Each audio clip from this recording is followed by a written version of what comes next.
অনেকেই বলেন, কেন আমি মাটি হয়ে যাব, আমার কেন উঠতে হবে?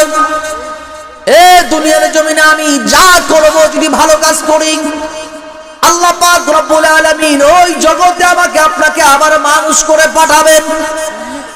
আর যদি আমি খারাপ কাজ করে এই দুনিয়ার থেকে বিদায় নিয়ে যাই, তাহলে আমাকে অন্য প্রাণী করে পাঠানো হবে, বিভিন্ন জাতি করে পাঠানো হবে। মুসলমান এমনটা যারা ভাবেন, আমি বলবো আপনার বোকামি ছাড়া কিছুই না। আল্লাহ পাক রব্বুল আলামিন আমাকে আপনাকে মায়ের গর্ভে সৃষ্টি করলেন, মায়ের গর্ভে দান করলেন। ওই সবাই কিন্তু আমার আপনার কোনো অস্তিত্ব ছিল না। আল্লাহ পাক রব্বুল আলামিন রূহের জগতে আমাকে আপনাকে সৃষ্টি করলেন, রূহ সৃষ্টি করলেন। মুসলমান, আল্লাহ তাআলা এত সুন্দর করে দুনিয়ার জমিনে আমাকে আপনাকে বড় করলেন। আল্লাহ তাআলা এত সুন্দর করে আমাকে আপনাকে অস্তিত্বহীন থেকে যে আল্লাহ আমাকে আপনাকে অস্তিত্ব দান করলেন, ওই আল্লাহ তাআলা এই সুন্দর অস্তিত্বকে বিলীন করে আবার পুনরুত্থান করার ক্ষমতা রাখেন কি রাখেন না? আওয়াজ করে বলেন। যদি রাখেন, তাহলে যারা এই কথা বলে তাদেরকে আমাদের দায়িত্ব বুঝাইতে হবে।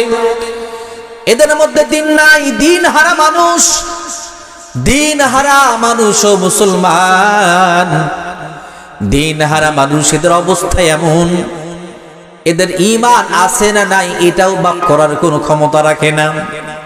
মুসলমান ইমানদার কেমনে বুঝবে, কেমনে রাখবে? শিরিক করলে ঈমান চলে যায়, অমুক কাজ করলে ঈমান চলে যায়, অমুক কাজ করলে কবিরা গুনাহ হয়, গান শুনলে কবিরা গুনাহ। এটা শুধু ওয়াজের নসিহতে শুনে, জীবনে কোনোদিন পড়ে নাই। আর আলেমদের জবানে শুনে সব আলেমদেরকেও দেখবেন এরা বিশ্বাস করতে চায় না। মুসলমান ইমানদার এজন্য মানে না, অথচ জীবনে কোনোদিন পড়েও নাই। কেমনে বুঝবে এটা কবিরা গুনাহ?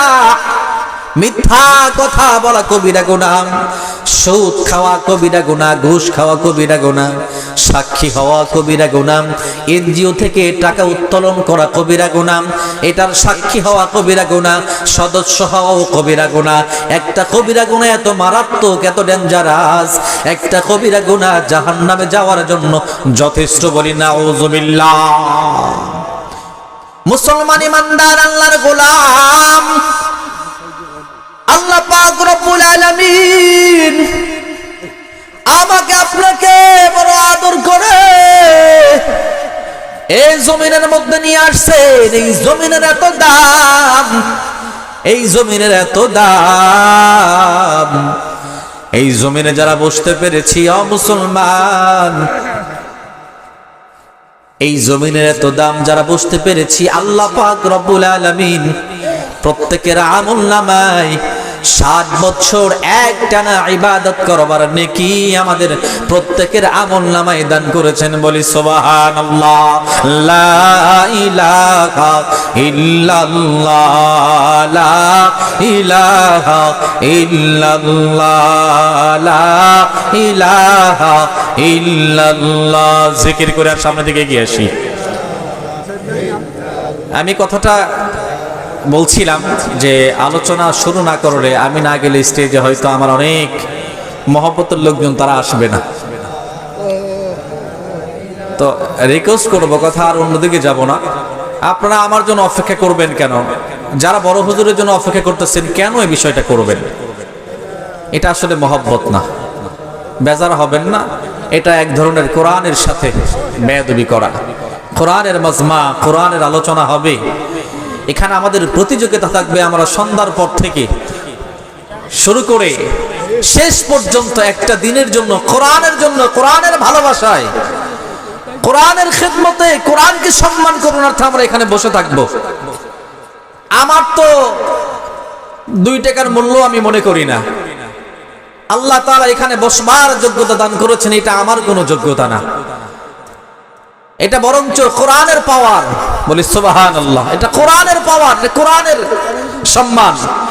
কোরআনের সাথে আমি একটু কি করি, সময় লাগাই, একটু সময় লাগাই। এই জন্য আল্লাহ তাআলা এখানে বসবার তৌফিক দান করেছেন। কোরআন এত দামি, কোরআনের এত দাম, কোরআনের সাথে যারা চলবে, কোরআন কিনে যারা খেলবে, কোরআনকে যারা স্পর্শ করবে, আল্লাহ তাআলা ওই হাত, ওই দিল, ওই জবান, ওই শরীরকে আল্লাহ পাক রব্বুল আলামিন দামি করে দিবেন দোজাহানে। বলি সুবহানাল্লাহ। দেখেন না, কোরআনের কারণে আজকে এই খুঁটিটার দাম হয়ে গেছে। এই খুঁটিটা যদি গানের মজমায় যাইতো, গানের মজমায় খুঁটিটা পড়লে খুঁটিটার দাম বাড়তো না, দাম কমতো।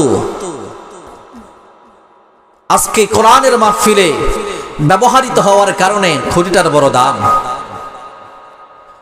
কোরআনের এত দাম, আল্লাহর কালামে পাকের সঙ্গে যেই কাঠের সম্পর্ক হয়, নাম হয় রেহাল।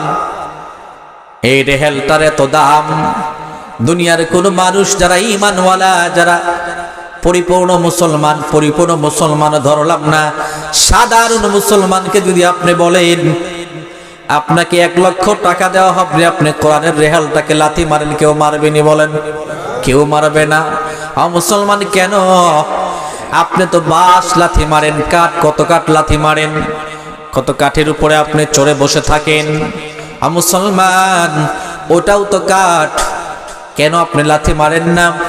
কারণ একটা, এটা আল্লাহর কোরআনের সাথে সম্পর্কের কারণে আল্লাহ পাক রব্বুল আলামিন দুনিয়াতে এই কাঠের দাম আকাশচুম্বী করে দিয়েছেন। বলি সুবহানাল্লাহ। এজন্য কোরআনের সাথে যারা থাকতে চান না, মনকে বুঝান, আপনার কলবের মধ্যে মারাত্মক রোগ হয়েছে, এজন্য কোরআনওয়ালাদের সাথে আপনার চলতে মন চায় না, কোরআনের মাহফিলে বসতে মন চায় না, কোরআনের কথা শুনতে মন চায় না, কোরআনের আওয়াজ ভালো লাগে না, গান বাজনা বড় ভালো লাগে, টিপির আওয়াজ বড় ভালো লাগে। চা স্টোরে বসে বসে দুনিয়ার জমিনে সবচাইতে যেই খারাপ মহিলারা, উলঙ্গ বেহায়াপনা করে যারা নাচতে থাকে, গান গাইতে থাকে, ওই জাহান্নামীদের চেহারাগুলো দেখে দেখে বড় মজা পান।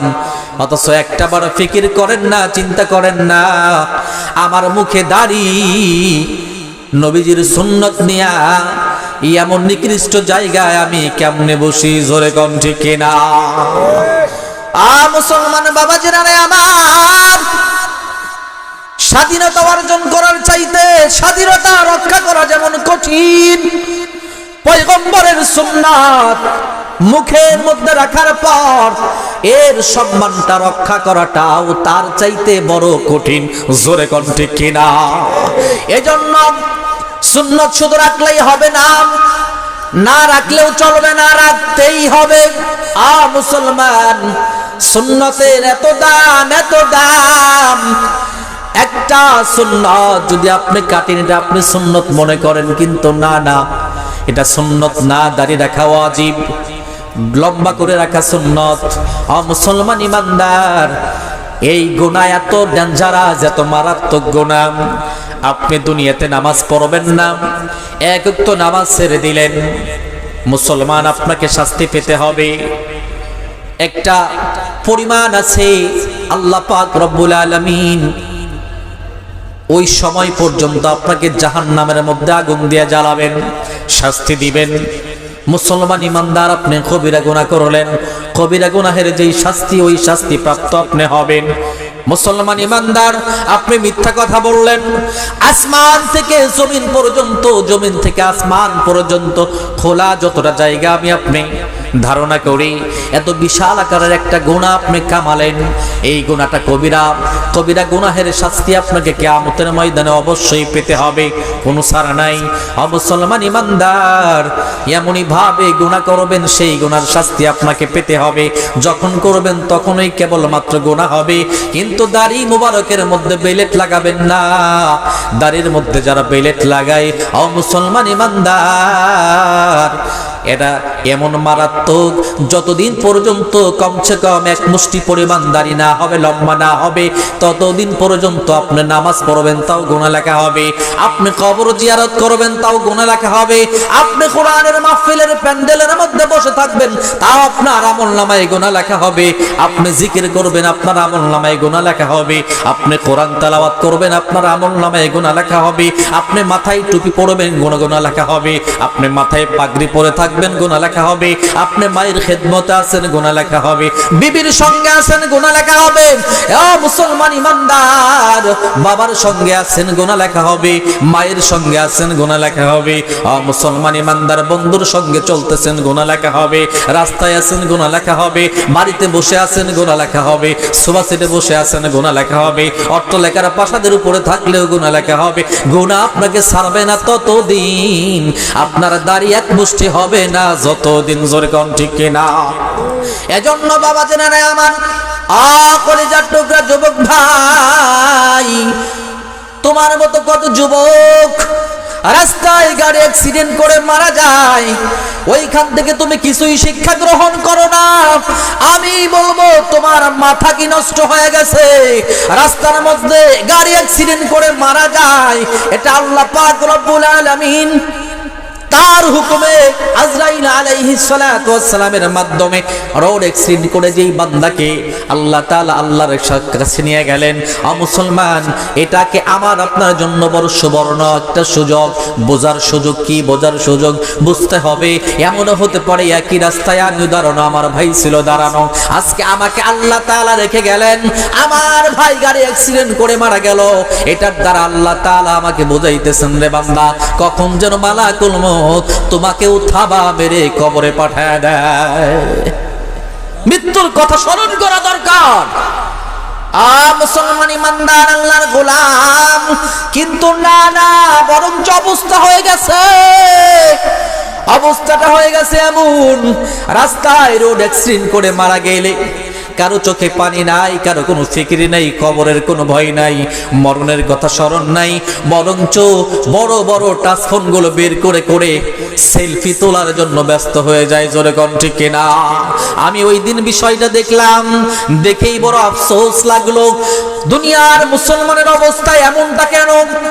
রোড অ্যাক্সিডেন্ট করে স্বামী আর স্ত্রী দুজনে পার্কে যাবে বেড়াতে বের হয়েছে পালসার গাড়ি নিয়ে, প্রতিমধ্যে ট্রাকের সাথে অ্যাক্সিডেন্ট করে স্ত্রীর সঙ্গে সঙ্গে ডেথ ফেল হয়ে গেল, মৃত্যুবরণ করলো। স্বামীটা হাড়ে কান্না করতেছে, হাউমাউ করে কান্না করে বিবির মায়ায়, বিবিকে জড়ায় ধরে কান্না করতেছে আর বলতেছে, আমি বাসায় গিয়ে কি জবাব দিব, আমি বাসায় গিয়ে কি জবাব দিব? অথচ দেখলাম ভিডিওর মধ্যে একটা মানুষ আল্লাহর বান্দাকে সান্ত্বনাও দেয় না, আল্লাহর বান্দাকে একটু ধরেও না, ছোঁয়ও না, স্পর্শও করে না, বরঞ্চ এক একজন মোবাইল গুলো নিয়ে সেলফি তোলার জন্য ব্যস্ত হয়ে গেছে। মুসলমান ইমানদার, এই হলো আজকে জমানার মুসলমানের অবস্থা।